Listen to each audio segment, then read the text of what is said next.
Hello friends, welcome to तपस्वी IAS. आप सभी का स्वागत है फिर से हमारे इस वीडियो लेक्चर में। देखिए, स्टार्ट करने से पहले मैं आप लोगों को बताना चाहूंगा एपीजे अब्दुल कलाम के बारे में। सर में जैसा कि ये आपको हर वीडियो लेक्चर से पहले मिलती है, क्यों? क्योंकि ये मेरे बहुत ही, मैं इनको मतलब आप बहुत अपना आइडल मान के चलता हूँ। देखिए, इन्होंने कहा था it is very easy to defeat someone but it is very hard to win someone. किसी को पराजित करना आसान है, परंतु किसी को जीत पाना बहुत ही ज्यादा मुश्किल है, उतना ही मुश्किल है। यानी कि कहने का मतलब है कि किसी व्यक्ति को आप हराते हो आसानी से, परंतु उसको जीत पाना बहुत ही ज्यादा मुश्किल हो जाता है। और आप लोग को ये बातें जो बताई गई हैं, कहीं ना कहीं ये बातें जो है हमारे जीवन से रिलेटेड हैं, इनको हम लोगों को अपने जीवन में अप्लाई करना चाहिए।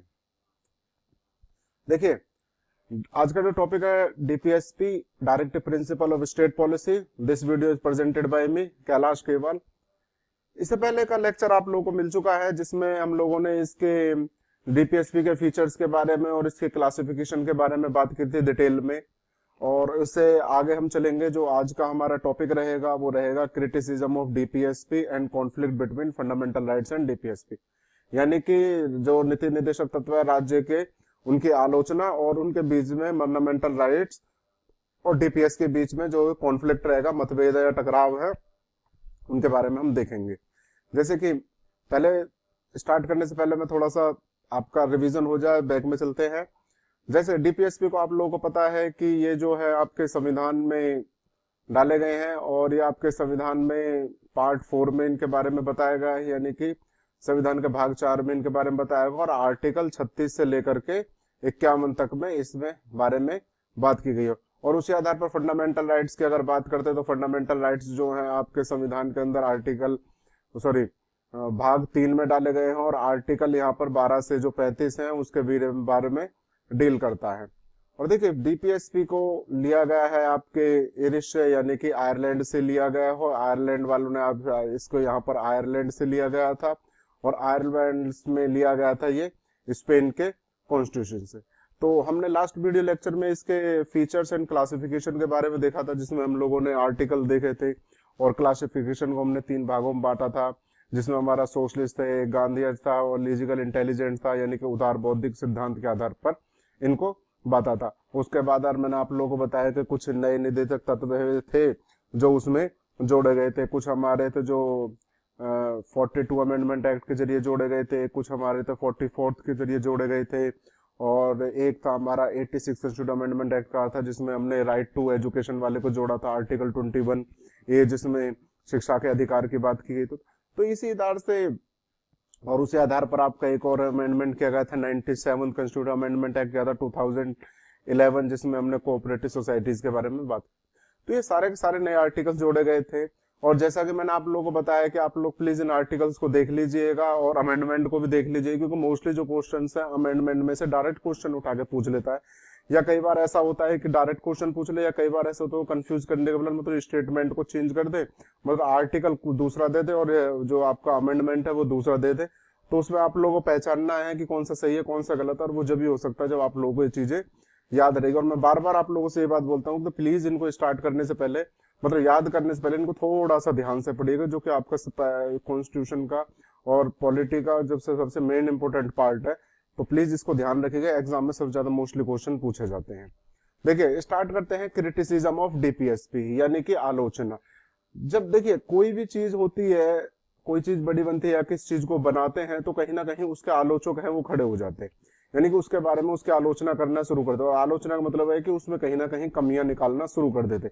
जैसे कि आपका संविधान बनाया गया था, संविधान बनाने के आधार पर लोगों ने इसकी कमियां निकाली, इसकी आलोचना की कि इतना बड़ा संविधान है, इतना लंबा संविधान है, इसके अंदर इतने आर्टिकल है, ये कठोर है, लचीला है, ये सारे के सारे जो है कहीं ना कहीं व्यूज दिए गए थे। तो इसी आधार पर जो बन गया, तो और उसके बाद इस समय वर्किंग में भी इम्प्लीमेंट भी हो गया।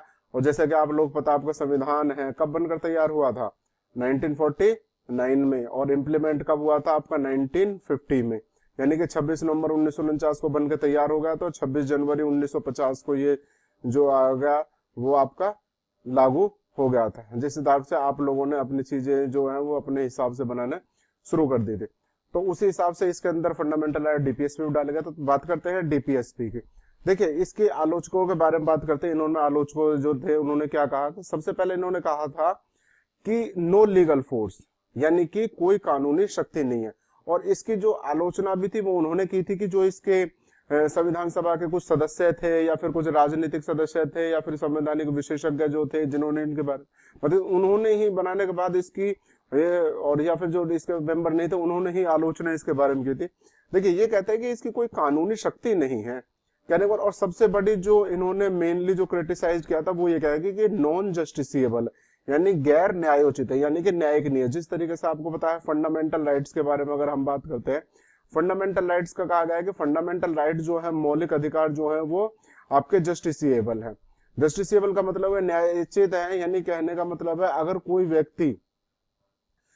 अगर किसी व्यक्ति के मौलिक अधिकारों का हनन होता है तो उसको सीधे सुप्रीम कोर्ट और हाई कोर्ट में याचिका करने की जो है वो अधिकार दिया गया है, सुप्रीम कोर्ट और हाई कोर्ट तक। और इसके आधार पर सुप्रीम कोर्ट और हाई कोर्ट में भी आपको पता है, जैसे कि मैंने बताया था आप लोगों को, सुप्रीम कोर्ट में आर्टिकल 32 के तहत और हाई कोर्ट में आर्टिकल 226 के तहत, यानी कि इन दो अनुच्छेदों के आधार पर कोई व्यक्ति है मतलब अगर उसके मौलिक अधिकारों का, मूल अधिकारों का हनन होता है तो वो सीधे सुप्रीम कोर्ट और हाई कोर्ट में जा सकता है। तो उस आधार पर कहता है अगर डीपीएसपी का हनन होता है यानी डीपीएसपी के मामले में इनकी कोई भी न्यायोचित नहीं है, यानी कि इनके बारे में अगर कुछ भी होता है तो सीधे न्यायालय जाने की अनुमति नहीं दी गई। तो उसी आधार पर उन्होंने कहा है कि कोई कानूनी व्यवस्था नहीं है और सबसे ज्यादा इसको क्रिटिसाइज उन लोगों ने किया। दूसरी बात करते हैं इलॉजिकल अरेंजमेंट, यानी कि इलॉजिकल अरेंज ये कहते हैं कि तर्कहीन व्यवस्था, यानी कि एक ऐसी व्यवस्था है जिसका कोई भी तर्क नहीं है, यानी कि जिसका कोई मत नहीं है, कोई भी बात नहीं निकलती है। और यानी कि कहते हैं कि किसी बात पर अगर कोई भी मत दिया जाता है तो उसका कोई बातचीत नहीं, कोई मत नहीं निकलता। देखिए जैसे कि कहा है और जैसे हमारे जो श्रीनिवासन थे उन्होंने ये कहा था कि ये जो ना तो इसको उचित तरीके से वर्गीकृत किया गया और ना ही तर्कसंगत तरीके से व्यवस्थित किया गया। कहने का मतलब ये है कि कहीं ना कहीं इसकी जो घोषणा है वो कम महत्व मुद्दों को अति आवश्यक और आर्थिक मुद्दों से, आर्थिक और जो राजनीतिक मुद्दे हैं उनसे, आर्थिक और जो सामाजिक मुद्दे उनसे मिलाती है। देखिए जैसे हम बात करते हैं कि एक एग्जांपल जैसे हम लेते हैं कि नोटा के बारे में, नोटा आपको पता है जब आप लोग वोट डालते हो तो उसमें एक होता है कि नन ऑफ दीज वाला person, none of these above होता है कि ये जो कि इनमें से कोई भी नहीं चाहिए। कहने का मतलब अगर कोई पर्सन है आपके राज्य या आपके जिले से, कोई व्यक्ति खड़ा होता है इलेक्शन के लिए या उसकी पार्टी का होता है, तो कहीं ना कहीं अगर व्यक्ति जो है या तो उसको सेलेक्ट करेगा और उसको कोई भी अच्छा नहीं रहेगा तो उसमें वो नोटा की बात पे उस पर क्लिक करके आएगा। और कहीं ना कहीं अगर वो देखते हैं कि मोस्टली पर्सन अगर नोटा पे क्लिक करते हैं या क्लिक करके जा रहे हैं तो कहीं ना कहीं जो सरकार है उसको भी शर्म आनी चाहिए या देखना चाहिए कि इतने सारे व्यक्ति हैं नोटा पे क्लिक कर रहे हैं तो कहीं ना कहीं चीज कमियां हैं, तो उस आधार पर उन चीजों को भी उनको सुधारना चाहिए। और सुधारने के आधार पर कहीं ना कहीं जब तक वो उन चीजों को सुधारेंगे नहीं तो कहीं ना कहीं उन्हें परिवर्तन नहीं ला सकते। और कोई अच्छा काम अगर करेंगे नहीं तो जब तक लोगों का जो विश्वास है या उनका जो पार्टीज है उनके प्रति अगर विश्वास नहीं बढ़ेगा तो उस आधार पर जो सरकार है या मतलब इस तरीके से कार्य नहीं करती। तो कहीं ना कहीं ये चीज है जो वो कहना कहते कहीं ना कहीं जो चीजें है वो बिगड़ती है और इस आधार पर कहीं ना कहीं अविश्वास जो है वो खड़ा भी होता है। और उसी आधार पर जो हमारे एक पर्सन थे जिन्होंने ये बात कही थी कि ये जो है वो कहीं ना कहीं इसमें जो है ये एक ही तरीके से मतलब कहते हैं कि आधुनिक और जो पुरातन है उन दोनों चीजों को जोड़ती है और कहीं ना कहीं इसमें भावनाएं जो बिना पर्याप्त जानकारी के आधार पर भी आधारित होती है। नेक्स्ट आता है आपका कंजर्वेटिव। कंजर्वेटिव का मतलब है रूढ़िवादी। कहने का मतलब रूढ़िवादी कहने का मतलब है कि इसके अंदर जो व्यवस्था ली गई है या तो वो ये बहुत ही पुरानी मतलब 19वीं सदी के इंग्लैंड के राजनीति दर्शन पर आधारित है।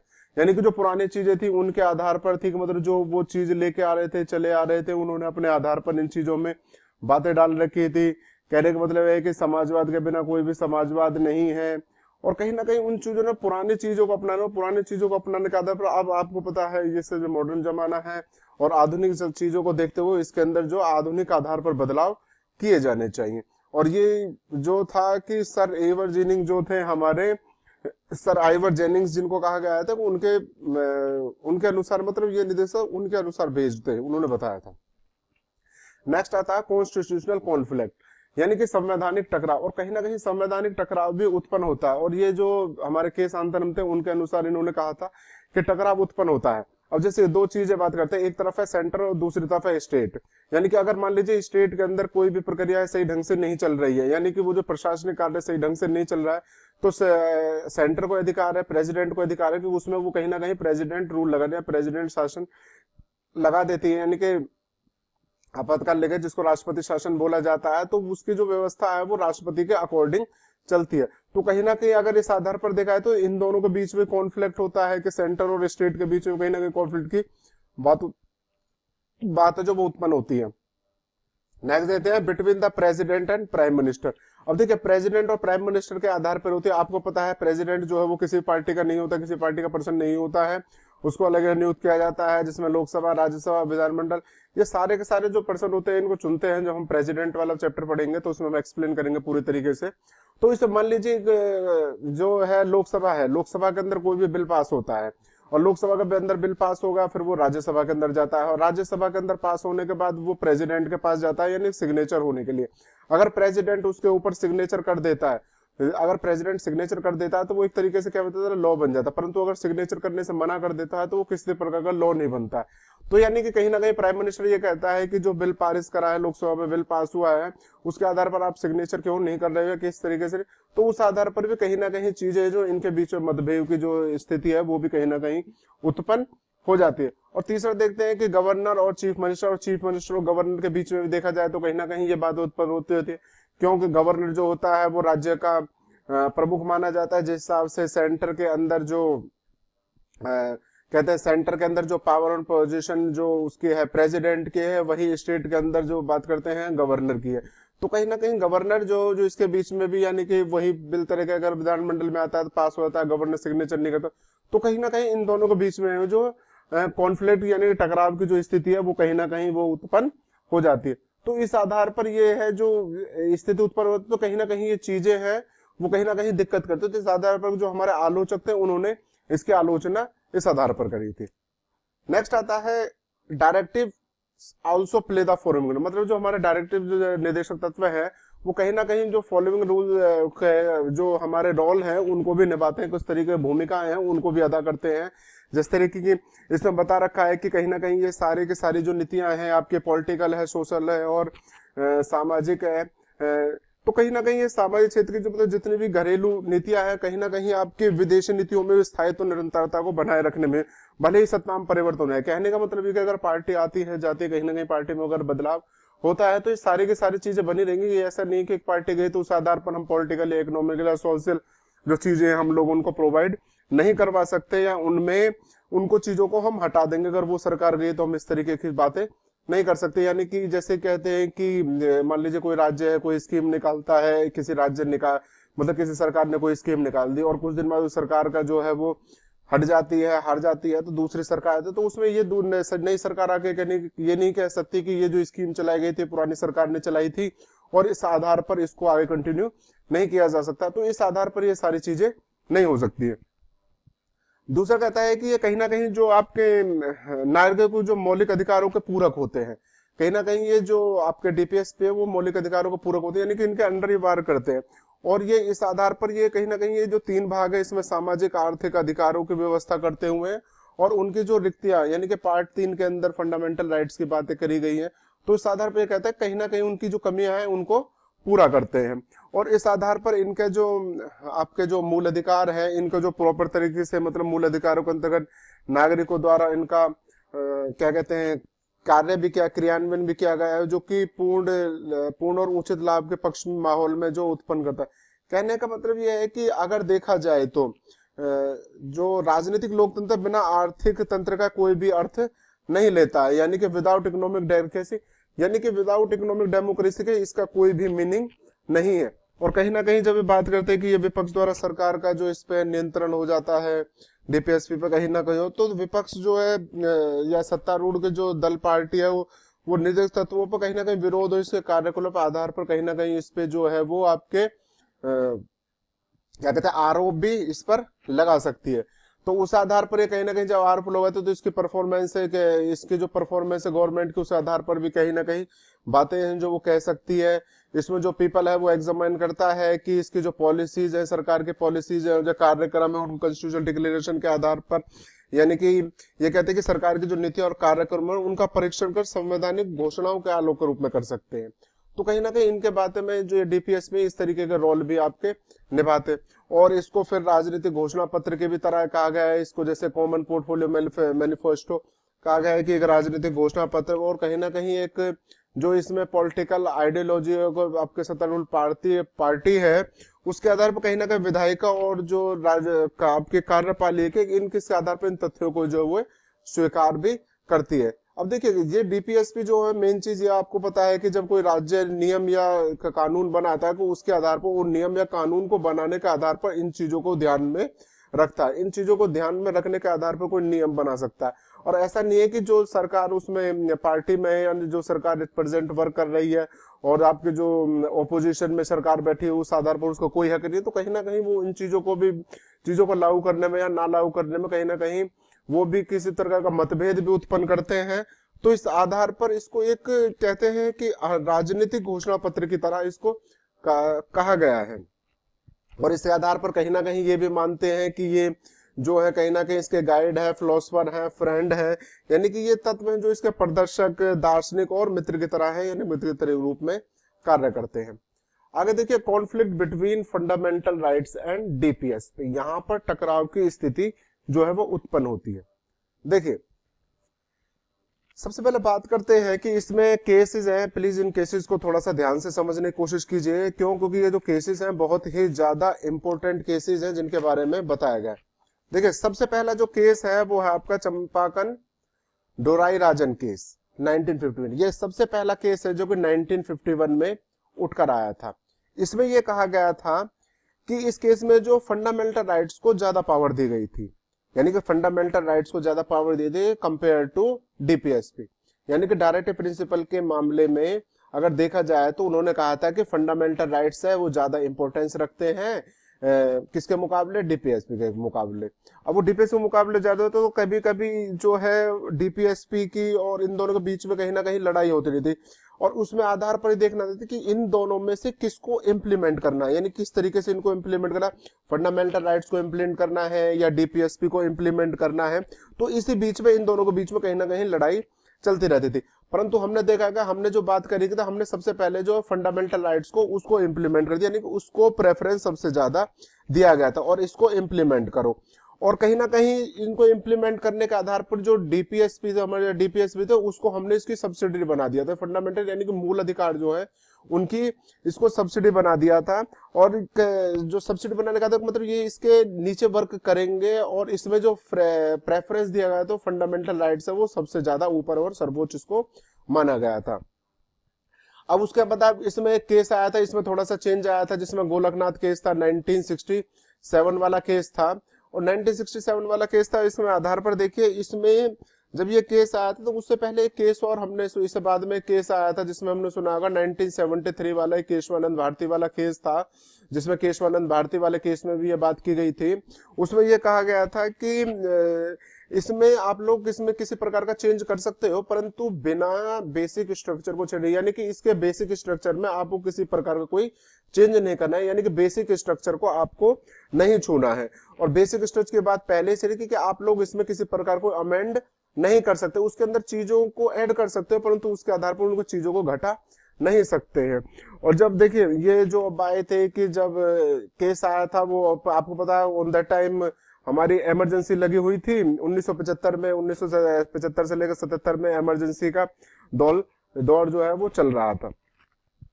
अब देखिए इसमें यह कहा गया था कि इसमें सुप्रीम कोर्ट ने कहा गया था कि इसमें किसी प्रकार का फंडामेंटल राइट्स हैं जो वो उसमें किसी प्रकार का चेंज नहीं होगा, और कहीं ना कहीं जो इनको नेचर में एक सैक्रोसेंट माना गया है, यानी कि इनको एक तरीके से पवित्र माना गया है और इसमें किसी प्रकार का कोई चेंज नहीं हो सकता। और इसी आधार पर उन्होंने कहा कि फंडामेंटल राइट्स में किसी प्रकार कोई अमेंड नहीं कर सकता, और for the implementation of DPSP यानी कि डायरेक्टिव प्रिंसिपल को अगर इम्प्लीमेंट करना है तो इसमें किसी प्रकार का आप चेंज नहीं कर सकते। परंतु उसके बाद आया हमारा एक संशोधन 42वां संविधान संशोधन, और आपको वो पता है 42वें संविधान संशोधन जब आया था उसके आधार पर चीजें बदली। यहाँ पर चीजें बदलने के आधार पर इनकी जो पोजीशन थी वो चेंज हो गई, यानी कि legal privacy and supremacy to the DPSP over the fundamental rights. यानी कि यहाँ पर जो है डीपीएसपी को यानी कि डायरेक्टिव प्रिंसिपल को ज्यादा महत्व दिया गया था किसके मतलब उसके फंडामेंटल राइट्स की तुलना में यहाँ पर ज्यादा महत्व दिया गया था। क्यों? क्योंकि इसके आधार पर इसमें डीपीएसपी को ज्यादा पावर, इसमें ज्यादा पावर देने के बाद इन्होंने जो आर्टिकल 14, 19 और 31 था इन तीनों को इसके अधीन कर दिया गया था। यानी कि ये जो जहां पर आर्टिकल 14, 19 और 31 है यह भी डीपीएस के सबऑर्डिनेट बना दिए गए थे। यानी कि सबऑर्डिनेट के आधार पर यहाँ पर जो है डीपीएसपी को इम्प्लीमेंट करने के लिए इनमें थोड़ा बहुत संशोधन किया जा सकता है। कहने का मतलब कहते हैं कि जो फंडामेंटल राइट्स है वो कन्फिगर्ड हो गए थे आर्टिकल 14 और आर्टिकल 1 वर एक्सेप्टेड, और ये सबऑर्डिनेट हो गए थे डीपीएसपी के, जिसमें स्पेसिफाइड किया गया था आर्टिकल 39 बी और सी में। बी और सी तो आपको डिटेल में पढ़ने की जरूरत नहीं है, आर्टिकल 39 ही पढ़ लीजिएगा, वो बहुत है, जिसके आधार पर इसमें बताया गया था। अब देखिए इसमें आपको पता है 42 में जो संशोधन था उसको सबसे इंपॉर्टेंस माना गया है और सबसे ज्यादा संशोधन उसी में हुए थे। उसको एक तरीके से देखा जाए तो आपको कहते हैं कि इसको मिनी कॉन्स्टिट्यूशन के नाम ले जाने, यानी मिनी कॉन्स्टिट्यूशन नाम देंगे क्योंकि सबसे ज्यादा संशोधन इसमें किए गए थे। और उस समय जो आपका बता इमरजेंसी का दौर था 1975 से लेकर 77 का, तो उसमें कहा था कि सबसे ज्यादा जो करे गए थे इंदिरा गांधी के टाइम में इसमें सबसे ज्यादा संशोधन करे थे। आप लोगों से क्वेश्चन भी कई बार पूछ लिया जाता है कि मिनी कॉन्स्टिट्यूशन के नाम से यानी कि लघु संविधान के नाम से किसको जाना जाता है, 42वें को या 44 में। तो इन पे कंफ्यूज नहीं होना है प्लीज, इसमें आपको यही देना है कि 42 में जो संविधान संशोधन था उसको मिनी कॉन्स्टिट्यूशन के नाम से जाना जाता है। अब देखिए यहाँ पर बात करके जब यहाँ पर डीपीएसपी को ज्यादा पावर्स दे दी गई थी 42 में संशोधन करता था, तो डीपीएसपी को इम्प्लीमेंट करने के लिए फंडामेंटल राइट्स को जो है इन्होंने साइड में रख दिया था, और साइड में रखा जा सकता था यानी कि ज्यादा समय तक चीजें चल। अब देखिए फंडामेंटल राइट्स को इन्होंने जो साइड में रख दिया तो कहीं ना कहीं ये जो चीजें हैं वो ज्यादा देर तक ज्यादा समय तक चलने वाली नहीं थी। क्यों? आपको पता है कि फंडामेंटल राइट्स पे पहले ही कहा गया था कि फंडामेंटल राइट्स को में हम किसी प्रकार का अमेंड नहीं कर सकते अगर हमको डीपीएसपी को अगर हमको इम्प्लीमेंट करना है, परंतु 42वें संविधान में इसमें थोड़ा चेंज करा गया, तो इसमें आर्टिकल 14, 19 और 31 को इसका सबऑर्डिनेट बना दिया था। उसके आधार पर देखिए आगे देखिए आपको पता है ये पॉइंट भी है, इसको देख लेते हैं कि 44वें संविधान संशोधन 1978 के द्वारा जो है आपका आर्टिकल 31 है राइट टू प्रॉपर्टी, इसको हटा दिया गया, इसको खत्म कर दिया गया। तो बट एट प्रेजेंट ये जो है आपका एक तरीके से लीगल राइट बन चुका है, और पहले ये फंडामेंटल राइट्स है परंतु एक तरीके अभी ये एक कानूनी अधिकार बन चुका है, और इसको आपके आर्टिकल 300A में डाला गया है।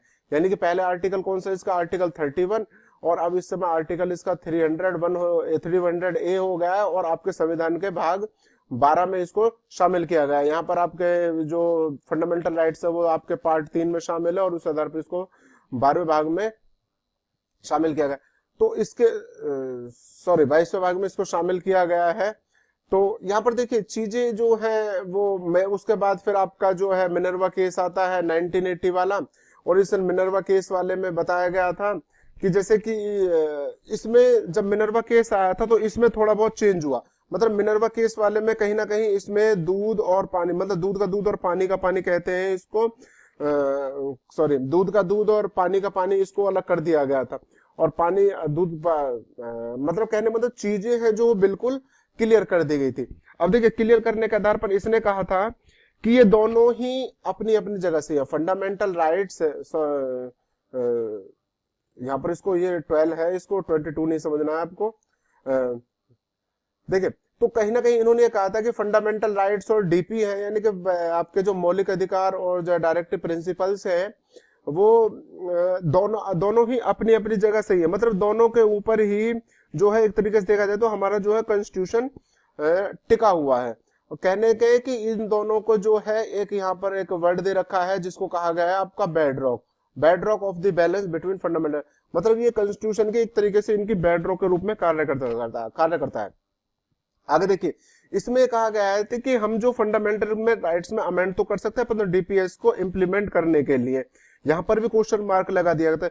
ये कहता है कि क्वेश्चन मार्क लगाने का मतलब ये था कि इसमें अगर आप कर तो सकते हो परंतु इसमें इसके बिना बेसिक स्ट्रक्चर को छेड़े हुए, मतलब इसमें इसके जो बेसिक स्ट्रक्चर है उसमें आप लोग किसी भी प्रकार से इसमें कोई छेड़खानी नहीं कर सकते हो। और आपको पता है कि जो यहाँ पर दिया गया है कि जो डायरेक्टिव प्रिंसिपल्स है वो वंस अगेन मेड सबॉर्डिनेट और फंडामेंटल राइट्स को बना दिया, सबॉर्डिनेट बना दिया फंडामेंटल राइट्स में, और इसमें आप लोग चेंज नहीं कर सकते और डैमेज और डिस्ट्रॉय करने का आपको अधिकार नहीं दिया गया है। और बेसिक स्ट्रक्चर में इसके बेसिक स्ट्रक्चर जो मूल संरचना में किसी प्रकार से आप परिवर्तन नहीं कर सकते। और ये वाला जो केस था आपको पता है केशवानंद भारती वाला केस था, सबसे इंपॉर्टेंट केस है। मतलब ये जो कहने का मतलब मैं बताना चाह रहा हूँ आप लोगों को, इन केसेस के बारे में आप लोगों से कई बार जिक्र कर चुका हूँ, जिसमें पूरा फंडामेंटल राइट्स में भी आप लोगों को पूरा का पूरा एक्सप्लेन करके बताया था, इस डीपीएसपी बता रहा हूँ। तो मतलब ये केसेस जो है इसमें कई बार क्वेश्चन जो आप लोगों से पूछ भी लिया जाता है, तो प्लीज इनको जो ध्यान देने वाली बात है, मतलब इसमें कंफ्यूज होने वाली बात नहीं है, तो कंफ्यूज मत होइएगा। आगे देखिए, इसमें फंडामेंटल राइट्स और डीपीएसपी में इन कॉन्फ्लिक्ट किया गया है, इसमें अंतर बताया गया है किस किस तरीके से है। तो यहां पर देखते हैं कि जो आपका फंडामेंटल राइट्स है, मूल अधिकार है, और इधर डीपीएसपी है, तो एक तरफ का मौलिक अधिकार और एक तरफ का निदेशक तत्व है। अब निदेशक तत्व में देखिए यहां पर ये कहा गया है कि जो मूल अधिकार है वो नेगेटिव प्रवृत्ति के हैं आपके, यानी कि ये कैसे है आपके नकारात्मक है, और ये प्रोहिबिटेड करते हैं स्टेट्स को फॉर डूइंग समथिंग, मतलब कि राज्य को कुछ मसलों पर कार्य करने में प्रतिबंधित करते हैं। और इधर दूसरा गया है कि ये जो है आपके पॉजिटिव है, और कहीं ना कहीं किसी भी कार्य को राज्य को कुछ मसलों पर इनकी आवश्यकता होती है। अब राज्य को कुछ मसलों पर इनकी आवश्यकता इस वजह से होती है क्योंकि आपको पता है नियम कानून कभी भी बनाए जाते हैं तो उसमें डीपीएसपी को ध्यान में रख के ही बनाए जाते हैं, इस वजह से इनकी जरूरत यहाँ पर पड़ती है। और ये जो फंडामेंटल राइट्स है व्यक्ति को मूल अधिकारों के आधार पर देखे, इसमें किसी प्रकार कोई नियम राज्य के लिए मतलब कोई नियम लॉ वगैरह नहीं बनता है। यहां पर दे रखा है जस्टिसेबल, यानी कि ये न्यायोचित है, अगर इनका हनन होता है किसी प्रकार से तो आपको कोर्ट में जाने की परमिशन दी गई है और इन्हें न्यायालय द्वारा जो है वो लागू कराया जाता है। परंतु यहाँ पर दिया गया है कि यहाँ पर ये नॉन जस्टिसेबल है, गैर न्यायोचित। और जैसे कि हमें आप लोगों को पता है क्रिटिसिज्म में हम लोगों ने पढ़ा था डीपीएसपी में कि ये सबसे जो मेनली क्रिटिसाइज था, मतलब मेन जो आलोचक के रूप में दिखाया था कि नॉन जस्टिसेबल दिखाया गया था कि ये गैर न्यायोचित है और इसमें कानूनी रूप से न्यायालय द्वारा किसी प्रकार से इन्हें लागू नहीं कराया जा सकता, और कानून द्वारा लागू इस वजह से नहीं कराया जाता क्योंकि गैर न्यायोचित है। नेक्स्ट आता है इसका जो एम है वो पॉलिटिकल डेमोक्रेसी को मतलब इस्टेब्लिश करना है। पॉलिटिकल डेमोक्रेसी मतलब कि लोकतांत्रिक राजनीतिक व्यवस्था जो उसको स्थापित करना है, और इसका जो एम है वो सोशल इकोनॉमिक डेमोक्रेसी को स्थापित करना है। पॉलिटिकल मतलब राजनीतिक मतलब लोगों को जो अधिकार है वो अधिकार प्रोवाइड करवाने, यानी कि लोग जो है उनके अपने अधिकारों से वंचित ना रह पाए। परंतु यहाँ पर देखा जाए तो उसमें सोशल और इकोनॉमिक डेमोक्रेसी की बात करता है, यानी कि यहाँ पर जो बात कर रहा है वो ये बात कर रहा है कि यहाँ पर एक वेलफेयर स्टेट की बात करो, और वेलफेयर स्टेट का मतलब कल्याणकारी राज्य की बात करो। कल्याणकारी राज्य की बात करने मतलब लोगों को जो वीकर सेक्शन है या एसटी से रिलेटेड लोग हैं उनको सीटों का रिजर्व, मैंने उनको किसी प्रकार से किसी भी चीज से उनको पीछे नहीं रहने, उनको सभी प्रकार की जो मोस्टली जो इसकी मतलब सुविधाएं वो पूरी प्रोवाइड करवानी चाहिए। ये है आपका लीगल सैंक्शंस, यानी कि कानूनी रूप से अगर कहा जाए तो ये कानूनी रूप से मान्य है। और ये देखा जाए तो मॉरल एंड पॉलिटिकल सैंक्शन है, यानी कि नैतिक और राजनीतिक मान्यता प्राप्त है। इसमें देखा जाए कि ये व्यक्तिगत कल्याण की बात करते हैं, वेलफेयर ऑफ इंडिविजुअल की बात करते हैं, यानी कहने का मतलब ये है कि व्यक्तिगत कल्याण को प्रोत्साहन देता है। और ये जो कहते हैं कि ये जो है इसमें किसी भी लागू करने के लिए इसको किसी भी मतलब इन फंडामेंटल को लागू करने के लिए किसी भी विधान की कोई जरूरत नहीं होती। और यहाँ पर ये बताया है कि वेलफेयर ऑफ कम्युनिटी की बात करते हैं, यानी कि ये पूरे एक समूह की मतलब समूह के कल्याण की बात करता है। कहा है समूह कल्याण की बात कर, जैसे कि अभी हम लोगों ने बताया कि किसकी बात कर रहा है, वेलफेयर स्टेट की, यानी कि कल्याणकारी राज्य की। और कल्याणकारी राज्य का मतलब राज्य में आपके बहुत सारे लोग जो है वो शामिल होते, तो इसलिए कम्युनिटी की बात करता है। और दूसरा कहता है कि नॉट ऑटोमेटिकली एनफोर्स, यानी कि ये जो है कि इनको लागू करने के लिए जो विधान की आवश्यकता होती है ये स्वतः लागू नहीं होते। स्वतः लागू नहीं होने का मतलब ये है कि राज्य द्वारा ही नीति नियम बनाए जाते हैं जिसके आधार पर ये लागू होते हैं। अब यहाँ पर देखिए इफ एनी लॉ, अगर मान लीजिए कि फंडामेंटल राइट्स का है जो किसी प्रकार की कोई बाधा उत्पन्न होती है, कोई हनन होता है या कोई ऐसी चीज बनाई जाती है कि अधिकारों के हनन की विधि होती है, तो उसको जो सुप्रीम कोर्ट है वो उसको पूरी तरीके से नल एंड वॉइड डिक्लेयर कर सकता है। मतलब सुप्रीम कोर्ट को पूरी तरीके नल और डिक्लेयर करने का उसको अधिकार दिया है। परंतु यहाँ पर कोई भी इसी प्रकार का ऐसा कोई भी आपका बाइंडिंग नहीं दी गई है जिसमें इस आधार की चीजें जो है वो बताई जाती हैं। तो यहाँ पर जो प्लीज है इन दोनों का जो फंडामेंटल राइट्स और डीपीएस पे यहाँ से क्वेश्चन बनने के बहुत ज्यादा चांसेस रहते हैं। कई बार स्टेटमेंट पूरी पूरी देता है और कई बार इन दोनों में आगे पीछे कंफ्यूजन क्रिएट कर देता है। तो प्लीज इनको जो आपके जो ये विभेद के जो टॉप इसके मतलब जो डिफरेंस दिखाया गया है मैंने दिखाया है आप लोगों को, तो प्लीज इनको थोड़ा सा ध्यान से पढ़िएगा। नेक्स्ट आता है इम्प्लीमेंटेशन ऑफ डायरेक्टिव प्रिंसिपल्स, यानी कि इम्प्लीमेंटेशन की बात करें तो कहीं ना कहीं इन लॉ को जो निदेशक तत्व है जो उनको क्रियान्वयन किस तरीके से यानी कि उनको इम्प्लीमेंट किया गया है। देखिए 1950 में सिंस 1950 की बात करते हैं, यहाँ पर सेंटर और स्टेट गवर्नमेंट है, उन्होंने कई तरीके से आपके जो निदेशक तत्व उनको लागू करने के लिए कहीं ना कहीं कुछ कार्यक्रम बनाए थे, कुछ विधियां बनाए थे जिनको इसके अंदर डाला गया था। और इस आधार पर देखिए सबसे पहले हमारी जो बात की थी प्लानिंग कमीशन बनाया गया था, हमारा एस्टेब्लिश किया गया था 1950 में। और इस प्लानिंग कमीशन को एस्टेब्लिश करने का मतलब है कि भारत राज्य के अंदर भारत के अंदर कंट्री के अंदर कहीं ना कहीं 5 वर्षीय योजना के 5 ईयर प्लान में नहीं जाएगी, कोई ऐसी योजना बनाई जाएगी 5 साल तक लागू नहीं होगी, 5 साल के आधार पर उनको चलाया जाएगा। और उन 5 साल की योजना जो उनका एम यही था है कि कहीं ना कहीं उनको सामाजिक और आर्थिक न्याय दिलाना था, जिसमें आधार पर एक मतलब जो है कि इनइक्वालिटीज ऑफ इनकम इसको रिड्यूस करना था, स्टेटस और अपॉर्चुनिटी की बात करनी, कहीं ना कहीं में जो मतभेद था उनको खत्म करना था। उसके बाद जो प्लानिंग कमीशन है उसको चेंज कर दिया गया, तो उसकी जगह पर नीति आयोग आ जाता है जिसको 2015 से इम्प्लीमेंट किया गया था।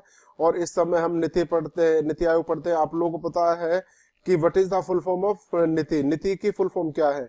ये नीति का मतलब ये नहीं कि नीति आयोग लिख दिया, सिर्फ नीति की फुल फॉर्म है national institution for transforming India, जिसको 2015 में लागू किया गया था। इसके बारे में प्लानिंग कमीशन में आप लोग इकोनॉमिक्स में वो डिटेल में पढ़ेंगे और बाकी हम भी पढ़ेंगे।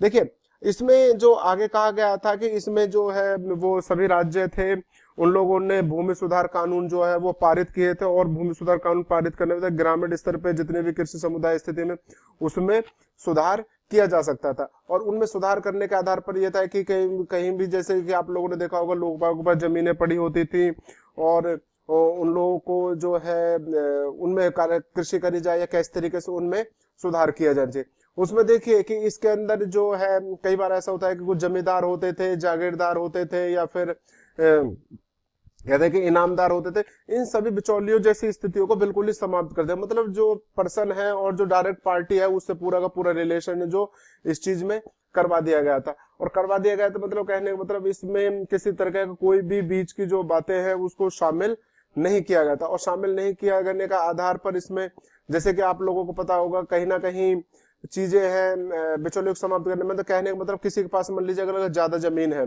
और एग्जांपल के तौर पर किसी का मान लीजिए आपके 1500 एकड़ जमीन है किसी के पास, और उसमें ये कहा गया है कि दूसरे को जो पर्सन है आपको अधिकार दिया गया है कि आप लोग अपने पास सिर्फ 150 एकड़ जमीन है वो अपने पास रख दो, तो कहीं ना कहीं इसको आप लोगों को दूसरे डिस्ट्रीब्यूट करनी है। तो इस आधार पर देखिए आप लोगों ने देखा होगा कुछ लोग बागों ने डिस्ट्रीब्यूट करने के बाद कुछ लोगों ने अपने मामा के नाम कर दी, चाचा का नाम कर दी, फूफा का नाम कर दी, भतीजे का नाम कर दी, भांजे का नाम कर दी। तो इस आधार पर इन लोगों ने अपनी जमीनों का जो बंटवारा उन लोगों को कर दिया। कहीं तो लोग बागों ने अपने कुत्तों का नाम तक भी कर दी थी। तो बताइए देखने का मतलब कोई नहीं कि इस तरीके की जो जमीन है उसको प्रोवाइड इन लोगों ने कर दिया था। दूसरा है कि इसमें जो टेंडेंसी रिफॉर्म्स किया गया था मतलब सिक्योरिटी ऑफ टेन्योर, ये मतलब जो पर्सन थे किराएदार की सुरक्षा की बात करी थी, और फेयर रेंट उचित किराए की बात करी गई थी। और इसमें imposition of ceiling on land holding, और कहीं ना कहीं इनके जो आपकी भूमि सीमांकन व्यवस्था थी उसको कहीं ना कहीं सीलिंग किया गया था। लैंड होल्डिंग मतलब जिस पर्सन ने ज्यादा जमीन रख रखी थी, जैसे कभी मैंने आप लोगों को बताया कि जिस पर्सन ने ज्यादा जमीन रखी तो उसको अपनी जमीन है जो दूसरे पर्सन को देने का मतलब किसी और पर्सन को देनी थी, मतलब वो अपने पास इस तरीके की जमीन है वो जो ना ज्यादा जमीन अपने पास रखने का अधिकार नहीं था। और जो उन लोगों को मतलब जो लैंडलेस लेबरर थे जिनके पास जमीन नहीं थी उन लोगों को उस जमीन को जो है वो प्रोवाइड करवाना था। हालांकि ऐसा हुआ नहीं था परंतु कहीं ना कहीं हमारे रूल जो नियम रेगुलेशन बनाए गए थे उस आधार पर बनाए गए थे। कोऑपरेटिव फार्मिंग करनी थी, यानी कहने का मतलब है कि सहकारी कृषि करनी थी, मतलब साथ में मिलकर कृषि करनी थी, किसी की फार्मिंग करनी थी तो साथ में कोऑपरेटिव के आधार पर फार्मिंग करनी थी। तो उसके आधार पर नेक्स्ट आया था कि इन्होंने कुछ आपके प्रोटेक्ट ऑफ इंटरेस्ट करे थे, मतलब कुछ आधार पर इनके जो श्रमिक थे उनके हितों के संरक्षण के लिए भी कुछ नियम जो लागू करे थे, जिसमें आधार पर आपका दिया गया था मिनिमम वेजेस एक्ट की बात की गई थी, payment of wages act, payment of bonus act, control labour. तो ये सारे के सारे जितने भी एक्ट दिए गए थे, मतलब अगर इसको राइट्स की बात करते हैं तो मौलिक अधिकार, अगर अधिकारों की बात करते थे वैसे ही शामिल होते हैं, परंतु कहीं ना कहीं जब इनको बाद में जब हम प्रिंसिपल से बात करेंगे, डीपीएस में बात करेंगे, तो इनको हमें पहले एक एक्ट बनाना होता है। एक्ट बनाने के आधार पर हम इन चीजों में इसमें चेंजेस कर सकते हैं, उनको प्रोवाइड करते हैं, उसी आधार पर इन एक्ट को बताया गया था। देखिए ये सारे के सारे एक्ट आपको याद करने की जरूरत है, मतलब याद करने का मतलब है इनको पूरे तरीके से आप लोग कहते हैं कि इनका ध्यान में रखिएगा, कि ये नहीं कि आप लोग पूरी तरीके से इनको रटने के लिए बैठ जाओ कि ये सारे, तो कहीं ना कहीं चीजें जब आती है इनको आप लोगों को थोड़ा सा इनको ध्यान में रखना है। उसके बाद आगे देखें, उन 2006 में है जो गवर्नमेंट है उसने बैंड कर दिया गया था, चाइल्ड लेबर को पूरी तरीके से बैंड कर दिया गया था, कि इस तरीके से जो है बाल श्रम पर पूरी तरीके से लोग लगा दी थी। और उसके आधार पर 2016 में जो child labour prohibition regulatory act 1964 को, उसका जो है नाम चेंज कर दिया था, child and adolescent labour prohibition regulation act 1986 कर दिया। तो इसके आधार पर कहीं ना कहीं चीजें जो थी उसमें कुछ बदलाव भी हुए थे, कुछ नियम बनाए गए थे, कानून बनाए गए थे। फिर आपका आता है मैटरनिटी बेनिफिट एक्ट आया था 1961 में। अब बेनिफिट में आपको पता है कि मातृत्व जिसमें बेनिफिट दी जाती है, जैसे कि हम बात करते हैं कहीं ना कहीं पहले जो है छुट्टी के लिए छुट्टी के लिए जो मिली जाती तो 12 महीने थे, परंतु अब इसको जो कर दिया गया है वो 26 महीने कर दिया है, मैटरनिटी लीव जिसको बोला जाता है। तो कहीं ना कहीं ये एक व्यक्ति के लिए शामिल ना होगा कि सभी के लिए दी गई है। फिर दूसरा कहा गया था कि इक्वल रेम्युनरेशन एक्ट की बात की गई थी, यानी कि पुरुष और स्त्री के बीच में जो है आपका जो कोई भी कार्य किया जा रहा है, मतलब अगर सेम कार्य है तो उसके आधार पर आप लोग उनके जो सैलरी है उनमें किसी प्रकार का आप लोग अप डाउन नहीं कर सकते। कहने के ये नहीं कह सकते कि पुरुष को हमने ज्यादा सैलरी दे दी और महिला को कम दे दी क्योंकि वो महिला है, इस तरीके से हम लोग उसमें भेदभाव भी किसी प्रकार का नहीं कर सकते। फिर इसमें नेशनलाइज ऑफ इंश्योरेंस का 1956 में हुआ था। फिर आपका जिसके आधार पर आपके 14 बैंक थे जो उनको नेशनलाइज किया गया था 19। फिर आपका जनरल इंश्योरेंस 1971 को था। फिर इसमें प्राइवेसी पर्सेस को 1970 में अबोलिट किया गया। तो ये सारी की सारी चीजें जो थी, मतलब कहने का मतलब जो शाही खर्च था उसकी समाप्ति भी 1971 में की गई थी। तो उस आधार पर इन सभी चीजों को इसके अंदर जो है वो शामिल किया गया। तो कहीं ना कहीं ध्यान से देखिएगा ये सारे के सारे जो है वो एक्ट है, मतलब फंडामेंटल राइट्स ऑफ जो अधिकार की बात करते हैं, अधिकार तो वैसे ही प्रोवाइड करवाए थे, परंतु ये कहीं ना कहीं एक तरीके से एक्ट है जिनको प्रोवाइड किया गया था। फिर आगे आता है तो लीगल सर्विस अथॉरिटीज एक्ट है 1987 में पास किया गया था, जिसको विधिक सेवा प्राधिकरण 1987 का था, और जिसमें आपको फ्री और कंप्लीट लीगल एड प्रोवाइड की जाती थी कि जो पुअर सेक्शन के वर्ग के लोग होते थे, मतलब किसी प्रकार से पैसा नहीं लिया जा सकता, जैसे कि आपके डीपीएसपी में अलग से आर्टिकल दे रखा है। फिर उसके आधार पर लोक अदालत को स्टैट्यूटरी रिफॉर्म करना था। लोक अदालत ये है कि मतलब इनके जो लीगल डिस्प्यूट होते हैं, जैसे कि आपको ग्राम लेवल पे आपके पंचायत होती है तो लोक अदालत उसी प्रकार से होती है। और लोक अदालत का मतलब ये है कि इसमें किसी प्रकार का अगर कोई केस आता है तो उसमें अगर सुनवाई एक बार हो जाती है तो उस आधार पर आपको सुनवाई होने के बाद आपको कहीं भी, यानी कि सबॉर्डिनेट कोर्ट है या फिर आपका हाई कोर्ट है, सुप्रीम कोर्ट है, तो उसमें आप लोग किसी प्रकार की याचिका जो है वो दायर नहीं कर सकते। लोक अदालत का मतलब है कि यहाँ पर अगर दो पार्टियों के बीच में किसी प्रकार का मतभेद हुआ हो तो दोनों पार्टियों की रजामंदी हो रही, मतलब दोनों पार्टियों की रजामंदी के आधार पर फैसला हो गया। अब उस आधार पर अगर फैसला हो गया तो वो कहीं भी कोर्ट में कहीं भी जा नहीं सकते हैं, यानी कि कहीं भी किसी और कोर्ट में याचिका दायर नहीं कर सकते। क्यों? क्योंकि यहाँ पर उन दोनों पार्टियों की सहमति से जो है वो फैसला हुआ है। तो इस आधार पर इनका जो फैसला है उनका निपटारा जो है वो वही कर, और इनको जो बात है मतलब निर्णय जो दिया गया है वो उनका निर्णय मानने के लिए जो बाध्यता थे, मतलब किसी भी अगर एक बार कर दिया तो उसमें किसी दूसरे कोर्ट में आप लोग अपील नहीं कर सकते हैं। फिर दूसरा आएगा कि कॉन्ट्री डेवलपमेंट के लिए इंडस्ट्री रूरल एरिया में जो डेवलपमेंट करने की बात की गई, जिसमें khadi village industrial, khadi and village industrial commission, तो ये सारे के सारे चीजें हैं जो उनको बनाया गया था इस चीज को जो मतलब रूरल एरिया में डेवलपमेंट करने के लिए, इंडस्ट्री डेवलपमेंट बढ़ाने के लिए। फिर आगे आता है कि इसमें कहीं ना कहीं कुछ स्कीम्स वगैरह भी हैं जो वो लागू की गई थी, कि जैसे मानव जीवन का जो उद्देश्य है उसको प्रारंभ करने के इसमें कम्युनिटी डेवलपमेंट प्रोग्राम था 1950, hill area development program, drought prone area, minimum needs यानी इंटीग्रेटेड रूरल एरिया। तो ये सभी को इनके अंदर शामिल किया गया था कि जवाहर योजना है जिसके अंदर जो बेरोजगार लोग उनको रोजगार प्रोवाइड करवाना है।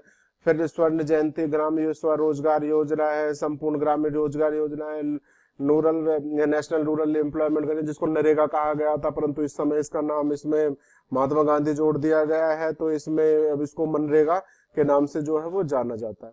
तो आगे देखते हैं कि इसमें फिर वन्य जीव संरक्षण अधिनियम 1972 को बात की गई थी कि मतलब ये है कि उनके जो आपके मतलब वन्य जीव और वनों की सुरक्षा के लिए कवच के रूप में इनको प्रभावी बनाया गया था। मतलब किसी तरीके से उन जो जानवर है, वन्य जीव जो जीव रहते हैं, उन पर किसी प्रकार का कोई भी क्या कहते हैं कि किसी प्रकार कोई शिकार ना कर सके उनको, तो उनको प्रोटेक्ट किया गया था। फिर उसी के आधार पर कहीं ना कहीं उनमें शामिल किया गया था, जैसे पानी से रिलेटेड या प्रदूषण को नियंत्रित करने के लिए कुछ बोर्ड वगैरह भी नियुक्त किए गए थे। फिर आगे है नेशनल फॉरेस्ट पॉलिसी 1980, जिसमें conservation and development of forces forest की भी बात की गई थी। फिर आगे क्या गया था, 3 टायर पंचायत की बात की गई थी, जिसमें पंचायती राज सिस्टम की बात की, जिसमें विलेज के गांव के लेवल पे, तालुका के हिसाब से और जिला लेवल पे जो है उसको बनाया गया था। जैसे कि आप लोगों को बताया था पंचायती राज वाले में, और आप लोगों को एक वीडियो मिलेगी मेरी जिसपे आपका राष्ट्रीय ग्राम योजना है पंचायती राज के आधार पर, जिसमें उनको पूरा मैंने एक्सप्लेन कर रखा है, उसको देख लीजिएगा। नेक्स्ट आता है आपका जिसमें सीटें रिजर्व कर दी गई थी SC ST और वीकर सेक्शन के लिए। मतलब उसमें एजुकेशन इंस्टीट्यूशंस में, चाहे वो गवर्नमेंट जॉब्स के हो, चाहे रिप्रेजेंटेटिव बॉडी, मतलब किसी प्रकार से इनकी जो सीटें हैं वो रिजर्व कर दी गई थी। क्योंकि आपको पता है ये जो लोग हैं पीछे से ही पिछड़े हुए माने गए हैं, कमजोर वर्ग के लोग माने गए हैं, तो इनको आधार पर इनको जो अधिकार देने की बातें की गई थी, अलग से पर्टिकुलर आर्टिकल भी इनको दे रखा है। नेक्स्ट आता है कि इसमें जो आपके ये जो मतलब कुछ राज्यों में जो कहते हैं ना कि जो गाय हैं, बछड़े या जो बैल हैं, उनको काटने पर कानूनी प्रतिबंध जो है वो लगाए जाने, मतलब इस तरीके से जो कार्य करते हैं उन पर प्रतिबंध लगाते हैं। मतलब कहते हैं कि जैसे बूचड़खाना होता है जिसमें इनकी कटाई, जानवरों की कटाई वगैरह करते हैं और खाल वगैरह उतार के उनको बेचा जाता है, तो इस आधार पर इन सब चीजों पे जो है वो प्रतिबंध लगाया जाना चाहिए था। नेक्स्ट आता है कि कुछ स्टेट्स में जो है वो 65 साल तक की अधिक आयु वाले लोगों के लिए वृद्धावस्था के जो पेंशन है उसको शुरू किया गया। तो यानी कि उनको 65 साल की उम्र होने के बाद उनको पेंशन पे प्रोवाइड की जा सकती है, जिसके आधार पर वो अपना जो है वो खर्चा चला सकते थे।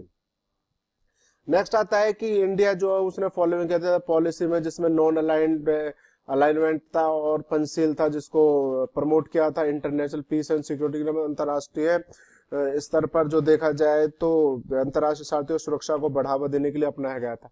अब देखिए इसमें मैं थोड़ा सा एक्सप्लेन कर देता हूँ, आपको थोड़ा सा बता देता हूँ, बाकी एक्सप्लेनेशन में हम देखेंगे इसको बाद में, या फिर आप IR में पढ़ोगे इसे।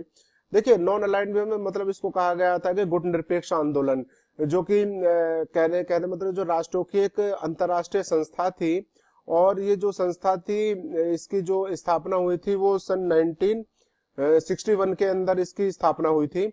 उसमें ये कहा गया था कि इसमें जो आपके भारत के प्रधानमंत्री पंडित जवाहरलाल नेहरू जी थे, फिर मिस्र के पूर्व प्रधानमंत्री गमाल अब्दुल नासर थे, और यूगोस्लोविया के राष्ट्रपति जोसेफ ब्रांड टिटो ने, मतलब इन सभी ने मिलकर इसका आरंभ किया था और 1961 में इसकी स्टैब्लिशमेंट की गई थी। और अब तक देखा जाए तो इसमें 125 जो है इसके मेंबर्स बन चुके हैं। बाकी आप लोग इसको डिटेल में देख लीजिएगा, IR वाले पोर्शन में आप लोग इसमें डिटेल में देखेंगे। और फिर बात करते हैं पंचशील की अगर बात करते हैं तो ये भारत और चाइना के बीच में एक तरीके से समझौता था जिसकी बात की गई थी।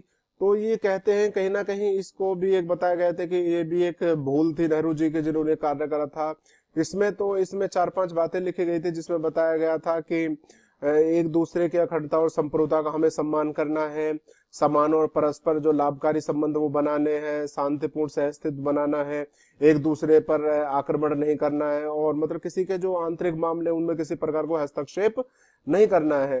तो इस आधार पर ये बातें इनके पंचशील समझौते के आधार पर ये बातें की गई थी। फिर उसके बाद तो इनको आप लोग IR में है डिटेल में देखिएगा, बहुत बड़े टॉपिक है जिसमें IR में आप लोगों को कवर कंप्लीट करवाए जाते हैं। फिर इस आधार पर जो हमारे DPSP थे उन्होंने इम्प्लीमेंट किया, मतलब पूरी तरीके से इम्प्लीमेंट नहीं हो पाए थे या इफेक्टिवल नहीं हो पाए थे कुछ कारणों की वजह, जिसमें आप लोगों का पॉपुलेशन एक्सप्लोशन, जनसंख्या वृद्धि थी या जनसंख्या का विस्फोट था। दूसरा था आपका किसी तरीके से जो वित्तीय इनएडिक्वेट फाइनेंशियल रिसोर्स थे, वित्तीय संसाधन थे, उनकी आपूर्ति थी, या फिर आर्थिक परिस्थिति कहा, सामाजिक आर्थिक परिस्थिति कहा जाए, या फिर केंद्र और राज्य के बीच में जो रिलेशन था वो तनावपूर्ण रहा था। तो इस आधार पर इन चीजों को शामिल, मतलब कि इस तरीके के जो संबंध थे वो मतलब इस तरीके के जो कारण थे जिनको का वजह से ये पूरी तरीके से पूर्ण और प्रभावी नहीं हो पाए थे। And thanks for watching this video. बाकी मिलते हैं आप लोगों को हम एक नई वीडियो के साथ में। और मेरा आप लोगों से यही है कि जब भी आप लोगों को कोई प्रॉब्लम हो किसी प्रकार की, तो प्लीज अपने व्यूज एंड कमेंट हैं जो वो हमें हमारी ईमेल आईडी है उस पर भेज दीजिएगा, जिसमें हम लोग आगे आप लोगों के लिए कुछ और सुधार कर सके, कुछ नया लेके आ सकते। And thanks again.